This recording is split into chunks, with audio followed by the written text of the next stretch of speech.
अस्सलाम वालेकुम नाज़रीन, आज हम बातचीत करेंगे लाहौर में जो दहशत गर्दी का हालिया वाक़या हुआ और उसकी जो तहकीकात मुकम्मल हुई हैं उनके भी ताने बाने इस दहशत गर्दी के वाक़े के इंडिया के साथ जुड़ते हैं। और दूसरी तरफ रिसेंटली जून 27 को जम्मू में जो ड्रोन अटैक हुआ उसका इल्ज़ाम जो है तहकीकात के बगैर इंडिया ने पाकिस्तान के ऊपर लगाया। और अब इंडिया के अपने इदारे, तहकीकाती इदारे भी और उनके अपना भी जो दानश्वर तबका है वो इस चीज़ के ऊपर बात कर रहा है कि अभी उस हमले को आधा घंटा या घंटा भी नहीं गुजरा था तो इंडिया के मीडिया के ऊपर सरकारी ज़राए से कोट करके उसका पाकिस्तान के ऊपर इल्ज़ाम लगा दिया गया था। तो ये जो रवायत है कि इंडिया हर वो मामला जो इंडिया के अंदर गड़बड़ हो वो पाकिस्तान के ऊपर डालता है और उसके शवाहिद जब मांगे जाते हैं तो उनके पास ठोस शवाहिद नहीं होते, आएँ बाएँ शाएँ के अलावा कोई बात नहीं होती उनके पास। दूसरी तरफ पाकिस्तान में खा वो बलूचिस्तान के वाक़यात हों, खैबर पख्तूनख्वा में दहशत गर्दी के वाक़यात हों, कराची की सूरत हाल हो और पंजाब के अंदर दहशत गर्दी के वाक़यात हों,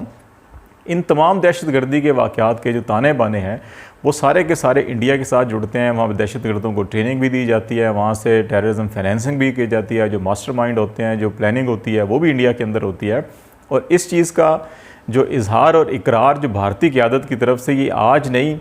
2-3 दहाइयाँ पहले भी जो है ये किया जा चुका है। शर्म उल शेख में जब Indian prime minister Manmohan Singh और पाकिस्तान के प्राइम मिनिस्टर यूसुफ रज़ा गिलानी थे उस वक़्त, जुलाई 2009 का ये वाक़या है। तो ये जो गैर जानबदार तंजीम का इजलास था वहाँ पर, तो उस मौके पर दोनों वज़राए आज़म की 1-to-1 मुलाकात भी हुई थी और उस मुलाकात के बाद जो एलामिया जारी हुआ था उसमें इंडियन क़यादत ने बलूचिस्तान के अंदर जो दहशत गर्दी के वाक़यात उस वक़्त हो रहे थे और पाकिस्तान के पास ऐसे एविडेंस थे जो मनमोहन सिंह के साथ भी शेयर किए गए थे और फिर मुश्तरका एलामिया में मनमोहन सिंह जो प्राइम मिनिस्टर थे इंडिया के, उन्होंने यकीन दहानी कराई थी कि वो इस मामले को देखेंगे और बलूचिस्तान के अंदर जो दहशत गर्दी हो रही है इनकी रोकथाम की जाएगी। अब ये मामला जो है यहाँ तक आ पहुँचा कि बाद में पाकिस्तान ने फिर बलूचिस्तान से ही कुलभूषण नेटवर्क को सारा पकड़ा। कुलभूषण यादव जो इंडियन नेवी का अफसर है वो भी अभी पाकिस्तान की तहवील में है, उसका यहाँ पे मुकदमा भी चला। उसके बाद इंडिया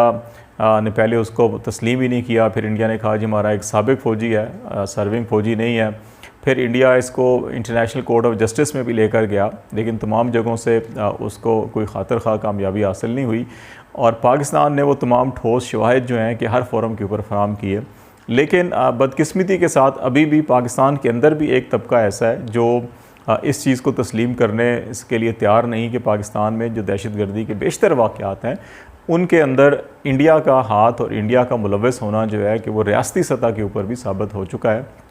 लेकिन पाकिस्तान के अंदर भी और बाज़ इंटरनेशनल फोरम्स के ऊपर भी इस चीज़ को नज़रअंदाज किया जाता है कि इंटरनेशनल फोरम्स जो हैं कि वो भी अभी तकनीकी फ़ोरम नहीं बल्कि एक सियासी फ़ोरम बनकर रह गए हैं। इंडिया 1.25 अरब की आबादी है, एक तमाम यूरोपीय ममालिक के लिए और तमाम जो बड़े ट्रेडिंग कंट्रीज़ हैं उनके लिए इंडिया एक बड़ी मार्केट की हैसियत रखती है। तो इसलिए तमाम इंटरनेशनल फोरम पे इंडिया की आवाज़ जो है कि वो सुनी जाती है और उसके जो ख़राबियाँ, कोताहियाँ और जराइम हैं और इंसानी जराइम जो हैं वो नज़रअंदाज कर दिए जाते हैं। तो अभी अगर हम लाहौर के वाक़े को ही देख लें, इसके अंदर ना सिर्फ मास्टरमाइंड जो है वो गिरफ़्तार किया गया, इसके अलावा जो उसका जो नेटवर्क था सारा उस तक रसाई हासिल की गई, फिर उसको जो फाइनेंसिंग हो रही थी उसके जो रवाबित थे वो सारे जो है कि ट्रेस आउट कर लिए गए हैं। और पाकिस्तान के कौमी सलामती के मुशीर मोहिद यूसुफ ने, वज़ीर इत्तलात फवाद चौधरी और IG पंजाब इनाम गनी ने प्रेस कॉन्फ्रेंस भी की जिसके अंदर ये तमाम शवाहिद बयान किए हैं उन्होंने, उनको दोबारा रिपीट करने की ज़रूरत नहीं। लेकिन जिस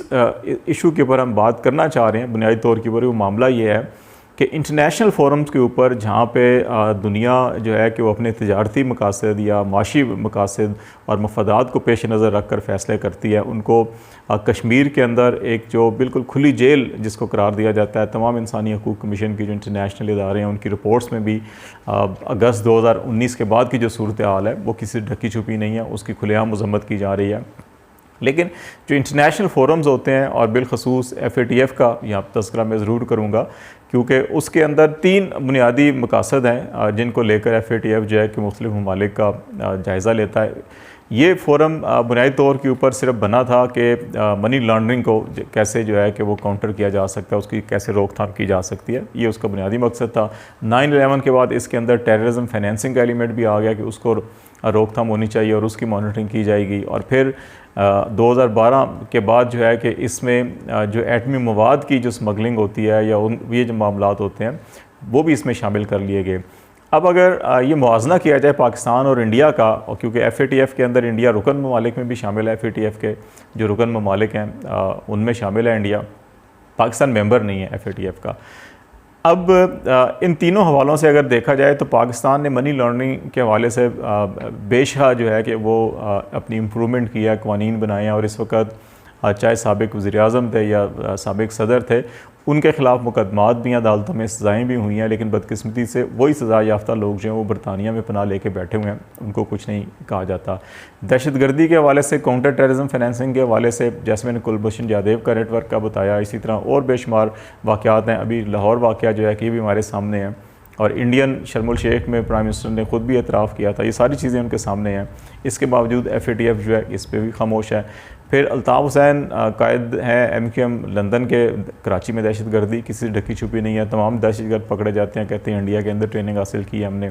उनको फाइनेंसिंग भी इंडिया से हो रही है, तरबियत भी इंडिया से दी जा रही है, पनाह बरतानिया में ली हुई है उन्होंने। FATF के अगेन दोनों मेंबर हैं, बरतानिया भी इंडिया भी। फिर हम एटमी मवाद की चोरी या स्मगलिंग के हवाले से देख लें, पाकिस्तान के अंदर कोई ऐसे वाक़यात नहीं हो रहे, ना रिपोर्ट हो रहे हैं। इंडिया के अंदर हर महीने में कोई ना कोई वाक़यात रिपोर्ट हो रहे हैं, और दुनिया के 10 बड़े जो यूरेनियम की चोरी के और स्मगलिंग के वाक़यात हैं उनमें से 7 जो हैं वो इंडिया में रिपोर्ट हुए हैं। इसके बावजूद इंडिया FATF के मेंबर है। तो ये जो सारी सूरत हाल है, इसके अंदर पाकिस्तान को करना क्या होगा? पाकिस्तानी सबसे पहले तो हमें ख़ुद अपने आप को क्लियर करना है कि ये हम जो शर्मिंदगी का एहसास करते हैं जी कि हम इंडिया का नाम ना लें, या जो दहशतगर्दी हो रही है जी, हमें ख़ुद अपना घर इन ऑर्डर करना चाहिए, हम हर बार इंडिया के ऊपर उंगली उठा देते हैं। तो हमें इस एक जो है ना फरसूदा जो है कि ये बयानबाजी से बाहर निकलना चाहिए। और सीधी सी बात है, जब हर चीज़ नज़र आ रही है तो फिर हम क्यों ना नाम लें किसी का। इसको हमें अपने मकामी सतह के ऊपर पब्लिकली इस चीज़ को नाम लेना चाहिए और इसको बेनकाब करना चाहिए। नंबर 2, पाकिस्तान को अभी भी पाकिस्तान ने जो परमानेंट 5 हैं UN सलामती कौंसिल के मेंबर्स, उनको भी तमाम शवायद फराम किए हैं। इसी तरह UN के जो बाकी बड़े मेंबर्स हैं उनको भी, डिप्लोमेटिक जो यहाँ पे कम्युनिटी है उसको भी फराम किए जाएंगे, माजी में भी फराम किए गए। लेकिन